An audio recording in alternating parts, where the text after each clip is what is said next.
Olá vocês, estamos de volta com mais um Ciência e Pesquisa. Ciência e Pesquisa é a parceria da Unisul TV com a GPEX, Gerência de Ensino, Pesquisa e Extensão da Unisul, e com a Unitec, Unidade Interdisciplinar de Tecnologia e Ciência, hoje a UNA da Construção e da Agroindústria.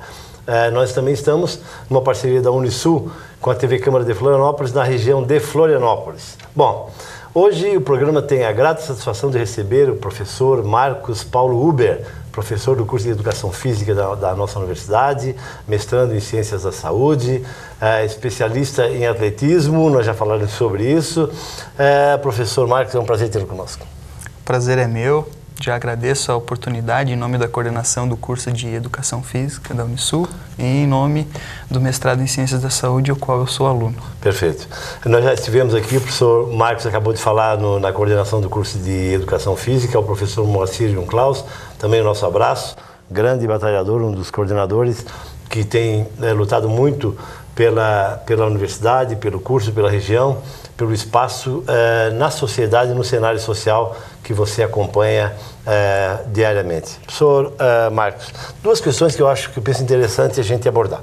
Uma delas é a seguinte: hoje em dia, os pais mandam os filhos para as escolas públicas, né, ou particulares. Mandam os filhos e lá nas escolas eles têm aulas de educação física. Em múltiplas modalidades, né? Atletismo, futebol de salão, voleibol, enfim, qualquer que seja. A pergunta que eu te faço, professor, é o seguinte: existem pesquisas hoje onde se demonstre uma preocupação com a saúde desses alunos no trato com a prática de educação física, professor? Bom, aqui na região a gente encontra algumas pesquisas, né? Por exemplo, a FAEPSul, no ano de 2009, realizou uma pesquisa sobre os indicadores de saúde do município de Capivari de Baixo, por exemplo. Certo. É justamente onde a gente entra agora com uma nova pesquisa, que é o projeto de pesquisa do meu mestrado, também com o mesmo público, tratando sobre o broncoespasmo induzido pelo exercício, nessa mesma faixa etária. E qual é a preocupação dessa pesquisa, professor, em que você está coordenando e efetivando, na verdade? Né? Bom, esse projeto, ele tem como tema, né, broncoespasmo induzido pelo exercício em crianças e adolescentes de 13 e 14 anos. Essa é a faixa etária determinada. De ambos os sexos, no município de Capivari de Baixo. Certo. Claro, mas evidentemente que é uma pesquisa feita em Capivari, né, professor? Isso. Ela tem validade até, inclusive, nacional, né? Você determina isso num certo locus, isso acaba podendo ser generalizado, não sempre, né? Mas em boa parte dos casos. A gente fez o cálculo da amostra no projeto e foi estabelecido um número, né, da amostra de 249 alunos. Então, esses serão os participantes, que é claro que devem ser voluntários. Então, a gente está nesse trâmite de fazer os contatos. Esse projeto já passou pelo Comitê de Ética da Unisul, já foi aprovado.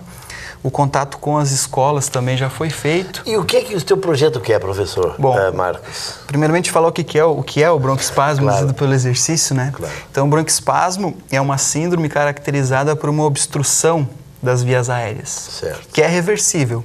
E ela acontece logo após o exercício físico vigoroso e intenso, o que normalmente pode acontecer em uma aula de educação física, né? Ainda mais porque a aula é curta e os exercícios são na maioria das vezes, são competitivos, né? A criança gosta de exercícios competitivos onde ela chega numa intensidade alta e ela pode vir a ter um broncoespasmo induzido pelo exercício, certo, né?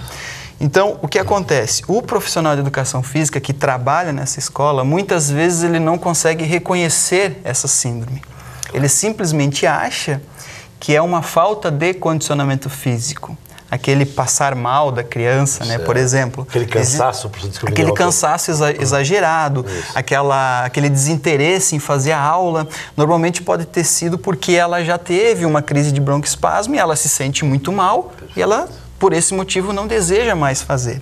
Então, o interesse desse projeto é também trazer um material, uma informação diferenciada para que esse profissional entenda que pode existir uma prevalência determinada de broncoespasmo induzido pelo exercício dentro daquele município. Conta para as pessoas que nos assistem o que é prevalência. Bom, a prevalência, estudos de prevalência, na verdade, são um corte no tempo, né? A gente pega uma população, faz aquela avaliação naquele dia, naquele determinado tempo. Não existe um acompanhamento daquela população por um determinado período. Posteriormente, por exemplo, daqui a 10 anos ou 15 anos, ou seja, não é por aí, né? Não existe esse acompanhamento. Então, a gente consegue estabelecer a quantidade de pessoas dentro de uma população que possuem uma determinada doença, por exemplo. Prevalência de asma, prevalência de diabetes, prevalência, nesse caso, do broncoespasmo induzido. Perfeito, né? Normalmente estabelecido através de percentual. Professor, e qual é a relevância para a sociedade, por exemplo, do teu trabalho? Bom, o grande interesse é que, com esse trabalho, possa surgir informações para que os professores possam identificar esse aluno e possivelmente encaminhar para o tratamento. Claro. Esse tratamento vai fazer com que essa criança realize o exercício físico. Certo. A partir do momento que ela incute o prazer do exercício físico na escola, possivelmente ela será um adulto praticante de exercício. E como a gente sabe, o praticante de exercício físico tem uma menor chance de ter certas doenças da idade, né? Com o tempo, para algumas doenças, proporcionadas pelo sedentarismo. Exato. Se a criança não faz exercício na escola, a chance é maior de ela não fazer exercício quando adulto. Então, o interesse é esse. Né? Consequentemente, a própria longevidade acaba aumentando, né, professor? Com certeza. As pessoas podem ter uma vida muito ampliada, né? Um prazo de vida, diria assim, né? Uma qualidade de vida melhor, né? Isso. O praticante de exercício, ele normalmente tem um percentual de gordura menor, tem um menor risco de ter diabetes, por exemplo, doenças cardiovasculares. Professor, é muito interessante essa conversa. Eu quero te convidar para no próximo bloco a gente continuar conversando sobre isso. Pode ser? Tranquilo. Estamos conversando no Ciência e Pesquisa de hoje com o professor Marcos Paulo Huber, professor da Universidade do Sul de Santa Catarina, da nossa Unisul, professor do curso de Educação Física, mestrando em Ciências da Saúde, especialista também na área de Educação Física. Você poderá assistir ou rever este programa no nosso blog, cujo endereço aparece aí na sua tela, e enviar perguntas ao professor Marcos Paulo Huber no e-mail ciência.pesquisa@unisul.br. Bom, enquanto você toma um cafezinho, 3 minutos e nós já voltamos.